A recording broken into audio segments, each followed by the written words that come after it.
Welcome viewers. Today I am going to introduce fresh series of video that is given in my playlist in the name of Financial Accounts 1. This series of video especially useful for BCom students during their first year study. आपके सामने में आज हम एक नया video का series जारी करने जा रहे हैं जो कि हमारे चैनल के प्लेलिस्ट में फाइनेंशियल अकाउंट्स 1 के नाम से जारी किया जा रहा है। इस प्लेलिस्ट में इस सीरीज ऑफ वीडियो में हम आपको विशेष रूप से बीकॉम फर्स्ट ईयर में पढ़ाए जाने वाले टॉपिक्स की जानकारी देंगे। बाय चांस इंडिया के किसी भी स्टेट यूनिवर्सिटीज में या किसी भी यूनिवर्सिटी में, प्राइवेट यूनिवर्सिटी हो या गवर्नमेंट यूनिवर्सिटी हो, किसी भी स्टेट के यूनिवर्सिटी की बात हम कर रहे हैं, अगर कोई टॉपिक इस सीरीज में फर्स्ट ईयर में नहीं मिलता है तो वह फाइनेंशियल अकाउंट्स 2 के अंतर्गत मिलेगा। और अगर किसी और सेमेस्टर में पढ़ाई कर रहे हैं और उस सेमेस्टर में फाइनेंशियल अकाउंट्स 2 में वो टॉपिक नहीं मिलता है तो फिर फाइनेंशियल अकाउंट्स 1 के सीरीज में वो टॉपिक आपको मिलेगा। तो हम लगभग पूरे देश के यूनिवर्सिटी के सभी चैप्टर्स को, फाइनेंशियल अकाउंट से रिलेटेड सभी चैप्टर को अपने फाइनेंशियल अकाउंट 1 और फाइनेंशियल अकाउंट 2 के लेक्चर सीरीज में हम शामिल करने जा रहे हैं। अब इस सीरीज की बात हम करें, इस वीडियो के सीरीज में जो लेक्चर्स हम प्रेजेंट करेंगे वो लेक्चर हमारा विशेष रूप से होगा। सबसे पहले बैकग्राउंड ऑफ अकाउंटिंग क्या है, बैकग्राउंड ऑफ अकाउंटिंग क्या है, आखिर किस बेसिस या कारण से हम अकाउंटिंग की ओर प्रेरित होते हैं, लेखा लिखने के लिए प्रेरित होते हैं, इसके बारे में हम जानकारी देंगे। दूसरी महत्वपूर्ण बात, journal, subdivision of journal, ledger, trial balance chapter की जानकारी देंगे, क्योंकि प्रायः यूनिवर्सिटी में डिग्री लेवल में इन बातों को फिर से पढ़ाई जाती है जो कि ऑलरेडी 11th स्टैंडर्ड में पढ़ाई जा चुकी है। चूंकि बहुत सारे स्टूडेंट्स अदर फैकल्टी के आते हैं तो इन कारणों से भी, या पहले की बातें शायद याद ना रह गई हो, बेसिक बातें, महत्वपूर्ण बातें, इन कारणों से इन टॉपिक्स को हम इसमें शामिल किए हैं और डिफरेंट यूनिवर्सिटी के सिलेबस में भी बीकॉम लेवल में ये शामिल किया गया है। इसके अलावा ट्रायल बैलेंस के बाद rectification of errors, bank reconciliation statement, ये भी हमारे इस वीडियो का इंपॉर्टेंट पार्ट होगा, चैप्टर्स होगा, लेक्चर्स होगा। इसके अलावा रॉयल्टी अकाउंटिंग या lease accounting, hire purchase accounting, instalment payment system accounting, partnership accounting, partnership accounting में admission of partnership, retirement of partnership और विशेष रूप से डिसोल्यूशन ऑफ पार्टनरशिप बिजनेस, इसकी पूरी जानकारी कराई जाएगी।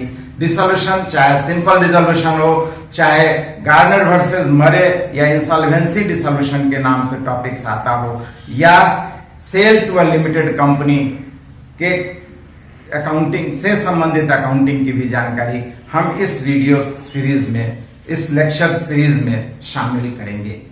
सबसे पहले हम स्टार्ट करते हैं बैकग्राउंड ऑफ अकाउंटिंग क्या होता है, क्यों आखिर अकाउंटिंग की जरूरत पड़ती है।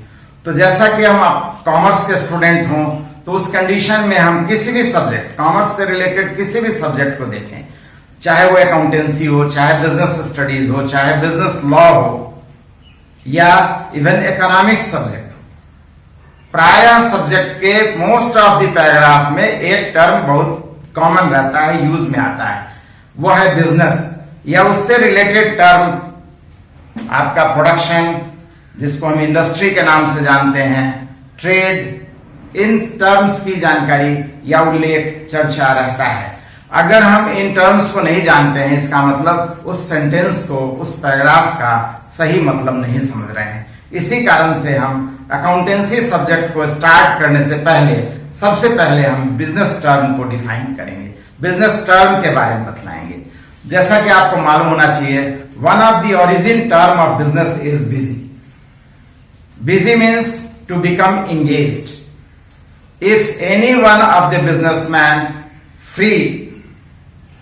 having free time, then their effort to try their best to engage their free time. हम जैसा कि जानते हैं व्यवसाय शब्द की उत्पत्ति बिजी शब्द से हुई है और बिजी का मतलब होता है व्यस्त रहना। अगर हम व्यवसायिक जगत में देखें तो प्रायः बिजनेसमैन इंगेज है, व्यस्त है। अगर उसके पास फुर्सत का समय है तो उसकी कोशिश होती है कैसे अपने फ्री टाइम को इंगेज करें, बिजनेस एक्टिविटीज में व्यस्त करें। If they are fully engaged, even though they tried their best to engage their engaged time in more profitable manner। अगर कोई व्यवसायी अपने व्यवसाय में व्यस्त है, बुरी तरीके से व्यस्त है, फिर वो शांत नहीं बैठता है। उसकी कोशिश होती है कैसे अपने व्यस्त समय को और फायदे के रूप में व्यस्त बनाए, जिसके बहुत सारे उदाहरण हैं, बहुत सारी परिस्थितियां हैं। जैसे रिलायंस को ले, रिलायंस ने सिम जारी किया और फ्री में लोगों को रिलायंस का सिम इस्तेमाल करने के लिए वर्षों दिया। इसके पीछे में रीजन क्या था? ऐसा नहीं है कि रिलायंस कंपनी का जो ओनर है वो फुर्सत में था, वो बुरी तरीके से व्यस्त है, फिर भी उसने फ्री में सिम बांटा, क्योंकि फ्री में नहीं बांटा होता तो शायद उसके लाख कस्टमर्स होते और आज उसके करोड़ों कस्टमर्स हैं। और इस कारण से जो लाख में वो 10 वर्षों में कमाता है, आज 1 वर्ष में करोड़ों से कमा रहा है। तो इस तरीके से अपने आप को और कैसे फायदे के रूप में व्यस्त बनाने की कोशिश में लगा रहता है, चाहे छोटा से छोटा बिजनेसमैन हो, चाहे बड़ा से बड़ा बिजनेसमैन हो। अगर कोई बिजनेसमैन आज 10 रुपए पर सेकंड अर्न कर रहा है तो उसकी कोशिश होती है how to make it 11 rupees per second. अगर वो 11 अचीव कर लेता है तो उसकी अगली कोशिश होती है कि उसको 12 रुपए कैसे बनाए, फिर 13 कैसे बनाए। इसी तरीके से टाटा, बिरला, अंबानी, अदानी की बात करें, जो बड़े बड़े बिजनेस सेंटर्स हैं, बिजनेसमैन हैं, उनकी भी कोशिश क्या है? अगर वो लाख रुपए पर सेकंड आज कमा रहा है तो how to make it 1.25 lakh per second के लिए प्रयास करते हैं। वो उसे अचीव कर लेंगे तो उसकी कोशिश होगी to make it 1.5 lakh per second. And this process become endless process. इसका कभी अंत नहीं होगा। हर एक बिजनेसमैन इस प्रक्रिया में जीवन पर्यंत लगा रहेगा। इस तरीके से बिल्कुल सही प्रतीत होता है कि बिजी टर्म एक्यूरेट टर्म है फॉर बीइंग बिजनेस। किसी भी व्यवसाय के लिए हम व्यस्त शब्द को पाते हैं, बिल्कुल सही शब्द है व्यवसाय को डिफाइन करने के लिए। अब बिजनेस को डिफाइन करने की बात करें, परिभाषित करने की बात करें, तो दुनिया के किसी भी व्यक्ति के द्वारा बिजनेस के डेफिनेशंस को देखें, परिभाषाओं को देखें, अर्थ जो बतलाया गया है की जानकारी लें, तो हम पाते हैं each and every businessman define business as their activities. चाहे वो इनएक्सपीरियंस्ड हो, चाहे एक्सपीरियंस्ड हो। कोई भी लेमैन पर्सन से पूछें जिसको कॉमर्स और बिजनेस की कोई अकाउंट्स की जानकारी नहीं है, व्हाट इज बिजनेस, तो जरूर कहेगा कि सामान को खरीद करके बेचने का काम जो मार्केट में हो रहा है यही बिजनेस है, या चीजों को बनाने का काम यही बिजनेस है। और एक्सपीरियंस पर्संस का भी यही डेफिनेशन है। बिजनेस मीन्स इंटायर एक्टिविटीज, और business means always related to their activities. अब हमारे सामने में क्वेश्चन है कि कौन कौन सा एक्टिविटीज बिजनेस एक्टिविटीज में शामिल किया जाए। तो first of all, production is the basic first or primary objective of business.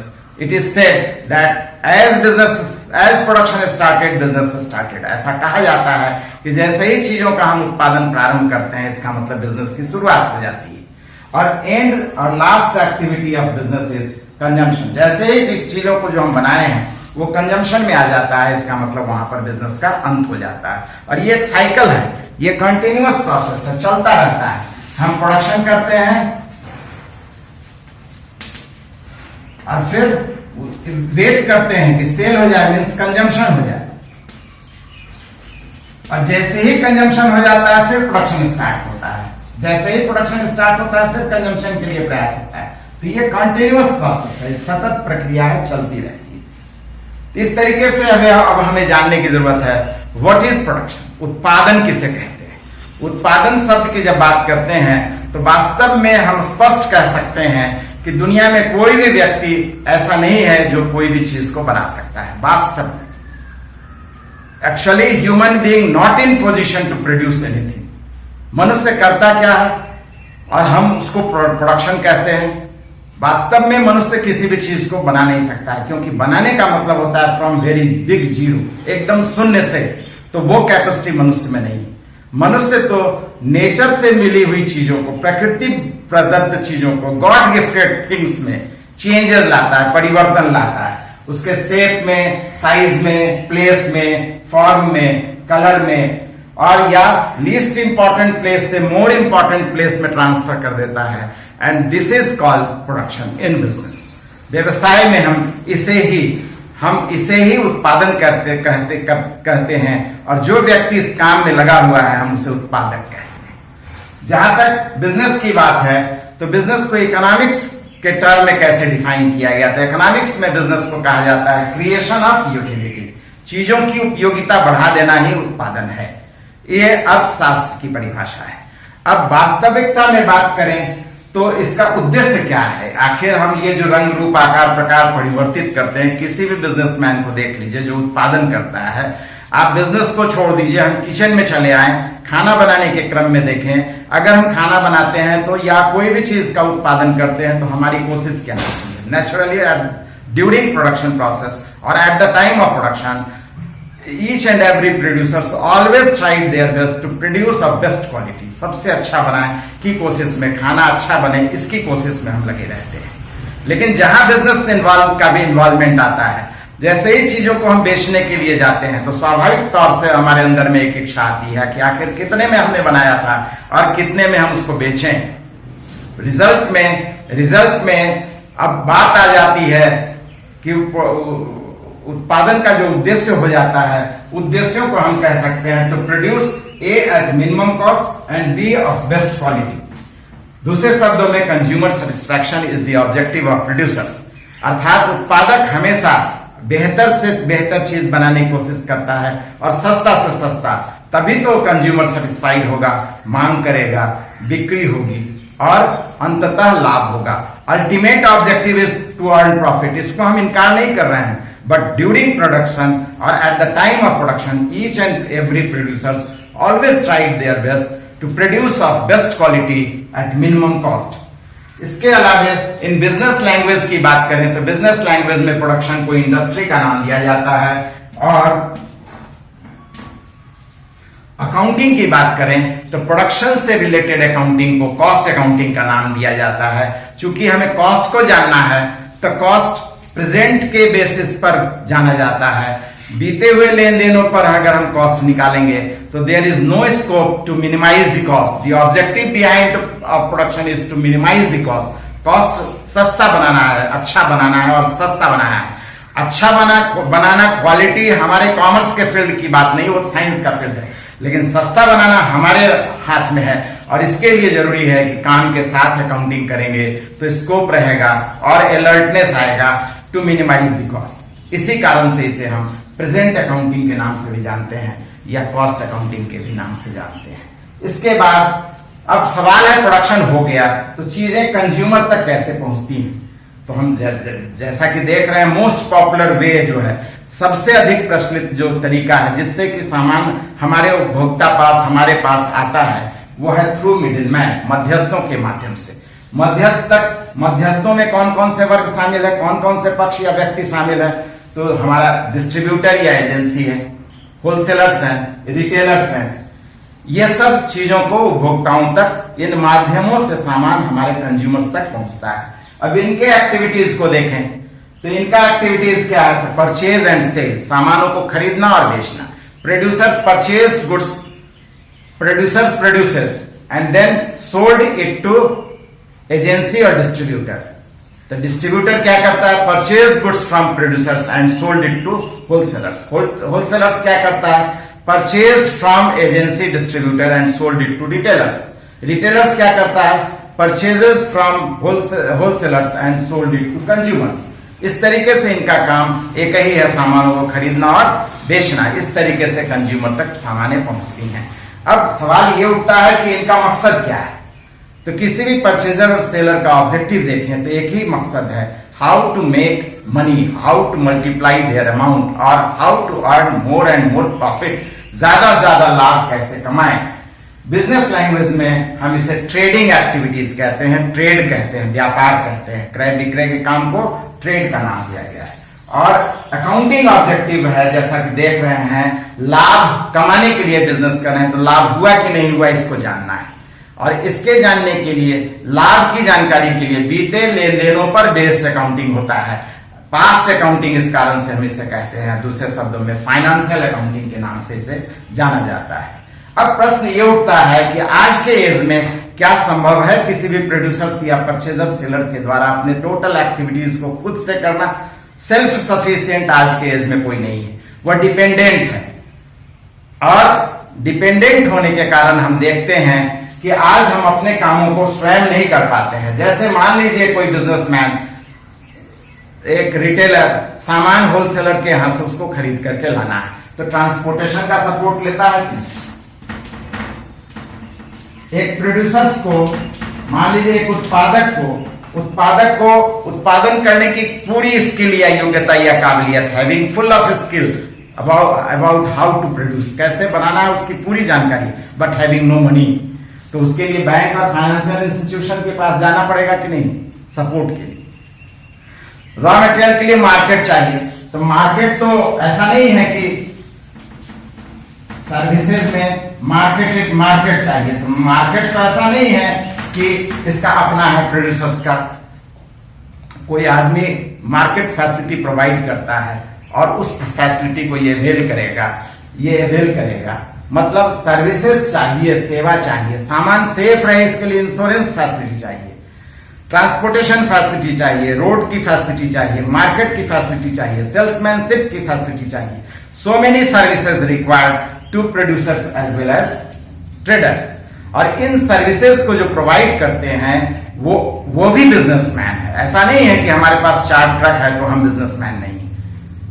हमारे पास, हम मान लीजिए मार्केट में पैसा लेकर के बैठे हैं कि ले जाइए लोन के रूप में, हमको इंटरेस्ट दीजिए। नेचुरली यहां पर भी प्रॉफिट अर्निंग ऑब्जेक्टिव है और ये एक्टिविटी भी हमारा सर्विस रेंडर एक्टिविटीज के अंतर्गत बिजनेस एक्टिविटीज में शामिल किया जाएगा।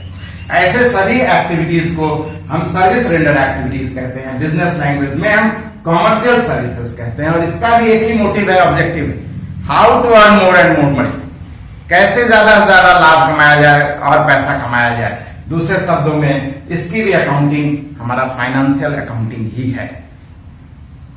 इसके बाद हमारा आता है नेक्स्ट अकाउंटिंग, जो कि हम जानते हैं साइज ऑफ बिजनेस को देखें, हम बिजनेस के आकार प्रकार को देखें, चाहे हम प्रोडक्शन करें, चाहे परचेज सेल करें, चाहे सर्विस रेंडर एक्टिविटीज में रहें। स्मॉल साइज भी हो सकता है, मीडियम भी, लार्ज भी। तो स्मॉल और मीडियम साइज है तब तो कोई प्रॉब्लम नहीं है, लेकिन लार्ज साइज है तो विशेष अकाउंटिंग की जरूरत होती है, विशेष तरीके से बिजनेस करने की जरूरत होती है। स्मॉल और मीडियम है तो सोल ट्रेडिंग और पार्टनरशिप सफिशिएंट है, लेकिन लार्ज साइज है तो हमारा joint stock company pharma business है, तो उससे रिलेटेड अकाउंटिंग हमारा कॉर्पोरेट अकाउंटिंग के नाम से जाना जाता है। इस तरह से अगर साइज ऑफ बिजनेस हमारा बड़ा है तो स्वाभाविक तौर पर विशेष तरीका होना चाहिए हर एक काम के लिए। छोटा मोटा काम है तो जब आप चाहिए जैसे चाहिए मैनेज हो सकता है, लेकिन बड़ा काम है तो प्लानिंग की जरूरत होती है, एस्टिमेटिंग की जरूरत होती है, बजटिंग की जरूरत होती है। मान लीजिए हमें पार्टी देना है, अगर 1-2 आदमी आ गया घर में तब तो जैसे भी मैनेज हो जाएगा, बच्चों का घर है तो फिर आसानी से मैनेज हो जाएगा। लेकिन अगर 100 आदमी 200 आदमी रात में 11 बजे में आ जाते हैं तो उस कंडीशन में ये मैनेज नहीं हो सकता है। क्या कारण है?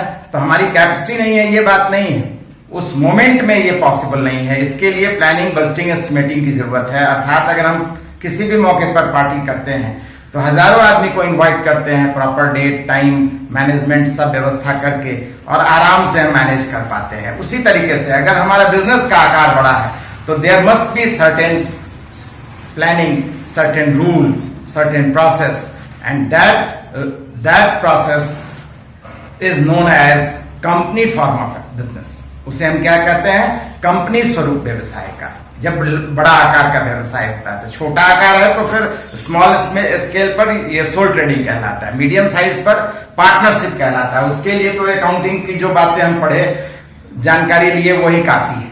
लेकिन बड़े आकार के बिजनेस के अकाउंटिंग के लिए विशेष तौर तरीके और नियम की जरूरत है। और जैसा कि जानते हैं आप, कंपनी फॉर्म ऑफ बिजनेस के लिए इंडिया में एक अलग रूल, फ्रेम्ड रूल है प्रेजेंट, जिसे हम इंडियन कंपनीज एक्ट 2013 के नाम से जानते हैं। उसी में बतलाए गए प्रोसेस से, रूल से कंपनी का formation, establishment, functioning and liquidation होता है। एकदम स्टार्टिंग से एंड तक उसी रूल से होता है। अकाउंटिंग भी उसी के फॉर्मेट से होता है। और ऐसी अकाउंटिंग को हम कॉर्पोरेट या कंपनी अकाउंटिंग के नाम से जानते हैं।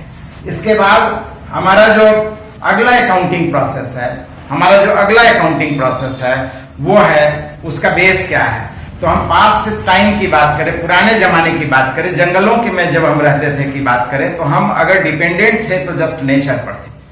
पशु पक्षी फल फूल ही हमारे लिवलीहुड का मीन्स था। लेकिन जैसे जैसे डेवलपमेंट हुआ, विकास हुआ, जिसको हम डेवलपमेंट कहते हैं, वास्तव में वो डेवलपमेंट नहीं है, वो डिपेंडेंसी। जैसे आज मोबाइल का आविष्कार हुआ है, तो मोबाइल पर हम और आप कितना डिपेंडेंट हो गए हैं, कंप्यूटर पर हम और आप कितना डिपेंडेंट हो गए, इलेक्ट्रिसिटी पर हम और आप कितना डिपेंडेंट हो गए हैं। यही है डेवलपमेंट। अगर हमारे पास से मोबाइल हटा दिया जाए, तो आज बच्चों के सामने से अगर मोबाइल हटा दिया जाए, तो बच्चों का कहना होता है लाइफ इज हेल, जीवन हमारा नरक हो गया, ये स्थिति बन गई है, इतना डिपेंडेंट हो गए हैं। तो जो भी हो, डेवलपमेंट जो हो रहा है उसकी स्थिति साफ है। तो पुराने जमाने में कोई भी फील्ड, चाहे वो बिजनेस का फील्ड हो, चाहे मेडिकल साइंस का फील्ड हो, चाहे किसी इंजीनियरिंग का फील्ड हो, एक ही व्यक्ति, वही वैद्य या हकीम, टोटल डिजीज का ट्रीटमेंट कर देता था। एक ही इंजीनियर, इंटायर इंजीनियरिंग उसी में था।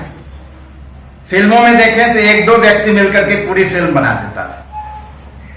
लेकिन समय बदलने के बाद देखिए तो क्या स्थिति है। आज बॉडी के हर पार्ट का अलग अलग डॉक्टर्स हैं। इतना ही नहीं, इससे भी अलग हट करके डिजीज वाइज स्पेशलिस्ट होते चले जा रहे हैं।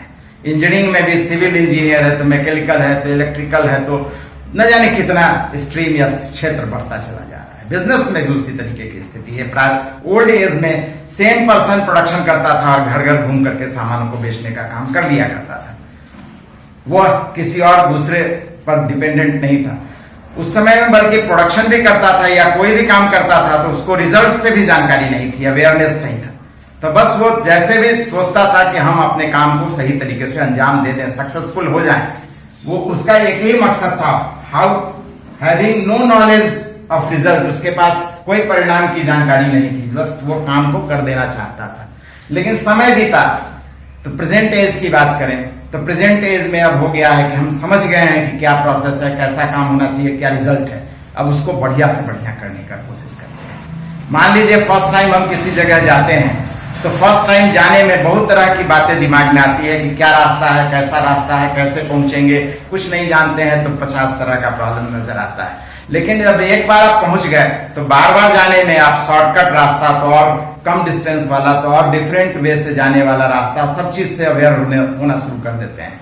तो वही स्थिति है, जब हम समझ गए हैं रिजल्ट क्या है, तो फिर तरह तरह से और अच्छा बनाने की कोशिश में रहते हैं, फॉर बेटर रिजल्ट के लिए प्रयासरत रहते हैं हर एक फील्ड में, बिजनेस में।